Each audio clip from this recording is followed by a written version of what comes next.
Congress war room में आज बैठकों का दौर। सुबह 10:30 बजे प्रदेश चुनाव समिति की बैठक होगी। दोपहर 12:30 बजे प्रदेश समन्वय समिति की बैठक होगी। दोपहर 2:30 बजे लोकसभा क्षेत्रवार नियुक्त समन्वयक के साथ बैठक होनी है और फिर शाम 4 बजे स्क्रीनिंग समिति की महत्वपूर्ण बैठक भी आयोजित की जाएगी। तो लगातार सुबह अभी से या फिर यूं कहें कि कुछ मिनट्स बाद से ही लगातार बैठकों का दौर शुरू हो जाएगा। वॉर रूम की हम बात कर रहे हैं। कांग्रेस वॉर रूम में आज बैठकों का दौर चलेगा। हालांकि कल भी एक महत्वपूर्ण बैठक हुई थी और आज प्रदेश चुनाव समिति की बैठक है। कल का दिन भी महत्वपूर्ण था। आज तो बैठकों का दौर रहेगा। सुबह 10:30 बजे यानी कि अभी से प्रदेश चुनाव समिति की बैठक, फिर 12:30 बजे प्रदेश समन्वय समिति की बैठक होनी है। दोपहर 2:30 बजे लोकसभा क्षेत्रवार नियुक्त समन्वयक के साथ बैठक होनी है, क्योंकि चंद महीने बाद ही या यूं कहे कि कुछ दिनों बाद ही लोकसभा चुनाव होने हैं और इसे लेकर तैयारियां किस तरीके की है। जो समन्वयक नियुक्त किए गए हैं उनके साथ बैठक होनी है, दिशा निर्देश दिए जाएंगे, फीडबैक लिया जाएगा और मॉनिटरिंग की जिम्मेदारी भी दी जाएगी। इसके अलावा शाम 4 बजे स्क्रीनिंग समिति की भी महत्वपूर्ण बैठक आयोजित है। ब्यूरो चीफ नरेश शर्मा जी हमारे साथ जुड़ चुके हैं, ज्यादा जानकारी उनसे लेंगे। नरेश जी, क्योंकि बैठकों का दौर अभी 10:30 बजे से ही शुरू होने जा रहा है और ये कमोबेश दोपहर तक चलेगा, आपसे विस्तार से समझना चाहेंगे क्योंकि लगातार 3 या 4 बैठकें होंगी शायद। देखिए पूनम, कल ये बैठकों का दौर शुरू हुआ था। कल पीसीसी में बैठक हुई थी महत्वपूर्ण, जो स्क्रीनिंग कमेटी राजस्थान के लिए लिहाज से जो बनी है उनकी चेयरपर्सन थी। और आज कांग्रेस वॉर रूम जो अस्पताल रोड पे है वहां पे बैठकों का दौर शुरू होने वाला है। आज 4 बैठक होगी। पहली जो बैठक है वो 10:30 बजे से हालांकि होनी है, लेकिन अभी जो वरिष्ठ में कुछ देर में जो है इस बैठक के शुरू होने की संभावना है।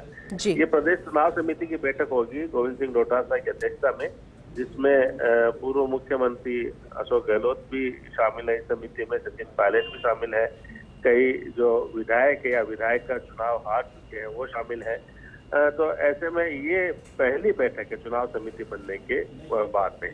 तो इस जो बैठक है इसमें खासकर इस बिंदु पे फोकस रहेगा कि आने वाले लोकसभा चुनाव को लेकर किस तरह से कांग्रेस एक तो फॉर्मूला बनाए उम्मीदवारों के चयन का, साथ में जो प्रचार अभियान है उसकी रणनीति बनेगी, कांग्रेस के नेताओं को कहाँ क्या क्या जिम्मेदारी दी जानी है इसको लेकर चर्चा होगी, और राजस्थान के लिहाज से कौन कौन से मुद्दे महत्वपूर्ण हो सकते हैं लोकसभा चुनाव में, जो कांग्रेस आला कमान को उसके बारे में अवगत कराया जाए, इसके बारे में चर्चा होगी।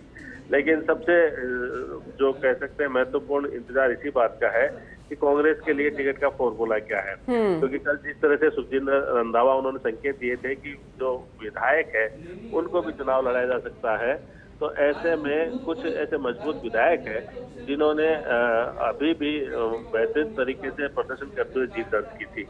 तो क्या इन विधायकों को लोकसभा चुनाव लड़ाया जा सकता है? साथ में कुछ बड़े नेता, बड़े नाम ऐसे हैं उनको लेके भी चर्चा है कि क्या उनको मैदान में उतारा जा सकता है जिससे भारतीय जनता पार्टी से मुकाबला किया जा सके, क्योंकि पिछली बार का जो लोकसभा चुनाव था उसमें कोई मजबूत चेहरे कांग्रेस ने नहीं उतारे थे, बड़े चेहरे नहीं उतारे थे, कई नेताओं ने चुनाव लड़ने से मना कर दिया था, इस तरह की बात सामने आई थी। तो खासकर वैसी स्थिति इस बार कांग्रेस के सामने ना हो और एक पैनल जो है वो पैनल कम से कम इस तरह का मजबूत बना लिया जाए कि उनमें से जिन चेहरों को उतारा जाता है और बाकी को चुनाव प्रचार में। नरेश जी, चाहे हम विधानसभा चुनाव की बात कर ले, बैठकें तो तभी भी हुई थी, चाहे चेहरों की बात कर ले, प्रत्याशियों की हम बात कर रहे हैं, लेकिन जब टिकट वितरण की बात आई तब फिर वो चेहरे नहीं थे जिस पर डिस्कशन हुआ। क्या इस बार थोड़ी सी स्ट्रैटेजी बदली जाएगी, जिस पर बात होगी वही काम होगा? देखिए, महत्वपूर्ण बात यह है पूनम की 2 बार कांग्रेस है वो लोकसभा चुनाव हार चुकी है। इसका कारण भी जो था, एक तो टिकट वितरण तो था ही और मोदी की लहर थी। तो टिकट वितरण पिछली बार काफी कमजोर हुआ था और कह सकते हैं कि कई जगह तो औपचारिकता के लिए उम्मीदवार खड़े किए थे।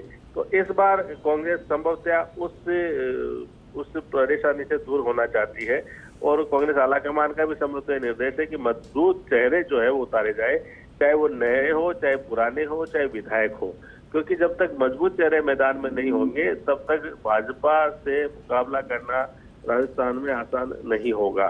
तो हमने पिछली बार ये देखा था कि जो लोकसभा चुनाव में कई चेहरों ने चुनाव लड़ने से मना कर दिया था। हालांकि विधानसभा चुनाव लड़े थे, कुछ जीते भी थे, लेकिन इस बार वे स्थिति ना हो कि कोई चुनाव लड़ने से मना करे। तो ऐसे में पैनल इस तरह का बनाया जाएगा जिसमें संभवतया जो मौजूदा अभी विधायक है उसके भी नाम हो पैनल में, मजबूत जो नेता है, भले ही वो विधानसभा का चुनाव हार गए लेकिन उनको लोकसभा में उतार के भाजपा को बड़ी चुनौती दी जा सकती है। तो इस तरह की एक रणनीति बनाने पर प्रदेश चुनाव समिति है वो काम करेगी।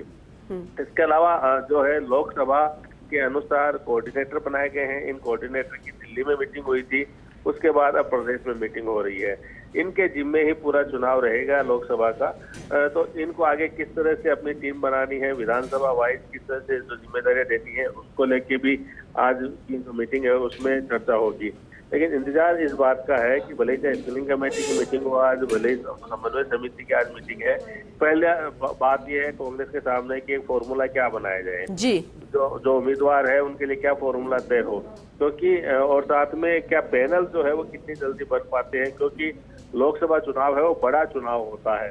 जो उम्मीदवार होता है उसको बड़ा समय चाहिए अपने क्षेत्र में जाने के लिए, चुनाव प्रचार करने के लिए, और प्रचार की रणनीति भी जो है प्रदेश चुनाव समिति को ही बनानी पड़ेगी, क्योंकि हर राज्य के अपने अलग मुद्दे होते हैं, उनके अनुसार चुनाव लड़ा जाता है, भले चाहे विधानसभा चुनाव हो चाहे लोकसभा चुनाव हो। लोकसभा चुनाव के लिए हालांकि केंद्रीय मुद्दे तो हावी रहेंगे, लेकिन प्रदेश स्तर के भी कुछ मुद्दे होते हैं। ठीक है, चलिए ठीक है, इंतजार रहेगा इस बैठकों से जो निचोड़ निकलेगा। आपसे आगे भी जानकारी लेंगे। बहुत शुक्रिया नरेश इस जानकारी के लिए।